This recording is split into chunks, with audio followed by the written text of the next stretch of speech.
கடிக்குது. அந்த கொசு நான் வச்சு நான் கடிக்க போறேன். கொசு கடிக்க போறியா? டேய் அதெல்லாம் கடிக்க கூடாதா? ஆமா, 3 கொசு. அது என்ன கடிக்கலாம், நான் கடிக்க கூடாதா?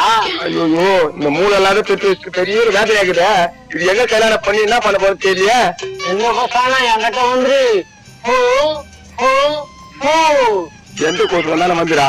டேய் இங்க வாடிய புளியாடிக்கலாம். கத்தாது, கொசு வராது. என்னாச்சு? ஏன் பையன் திட்டே இருக்கிறீங்க? அத பாரு கொசு வச்சு என்ன பண்ணிக்கிறான். நீ யாரா இருந்தாலும் எங்களுக்கு நான் பயமா? நீ கொசா இருந்தாலும் எங்களுக்கு நான் பயமா? அட அட அட என் பையன் என்னமா பண்றா? யோ இந்த பாட்டுக்கு என்ன குறை? குறை அறுநூத்தி பத்து வச்சுக்கிற. அவன் கொசு கழிச்சு போறானா? கொசை கத்துட்டீங்க பண்ணா. டேய் மகனே, என்னடா சொல்றது உன் நைனா? அந்த ஆளுக்கு மூளை வச்சுலம்மா, உனக்கு ஒண்ணுமே புரிய மாட்டேங்குது. எனக்கு மூளை வளர்ச்சி இல்லப்பா. என் கொசு புடிச்சு பிரியாணி செஞ்சு சாப்பிடுறியா? கொசு பிரியாணி நல்லாதான் இருக்கும், சாப்பிட்டா போயிடுச்சு. பத்தியா என் பிள்ளைய உனக்கு அட்டன் செகண்ட்ல பதில் கொடுக்குறான். என் பிள்ளைக்கு எவ்வளவு அறிவு பாரு. எல்லா அறிவு இந்த அறிவு வச்சிருந்தா பொண்ணு கொடுக்க மாட்டேங்குது உன் புள்ளிக்க. ஏன் கொடுக்க மாட்டாங்க பொண்ணு? லைன் கட்டிட்டு வரப்போகுது பொண்ணு. நீ பார்க்க தானே போற. பொண்ணு வராது. இவனை கொசு கட்சி பொண்ணு தான் வரும். சும்மா காட்டாதீங்க, கொசுல தப்பிச்சுச்சு. கொசு கட்சிதாண்டி.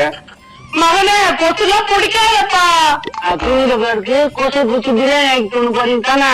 ஆமாமா கொசு பிரியாணி ஈரத்தம் பொரியல கரப்பம் பூச்சி வரவுல.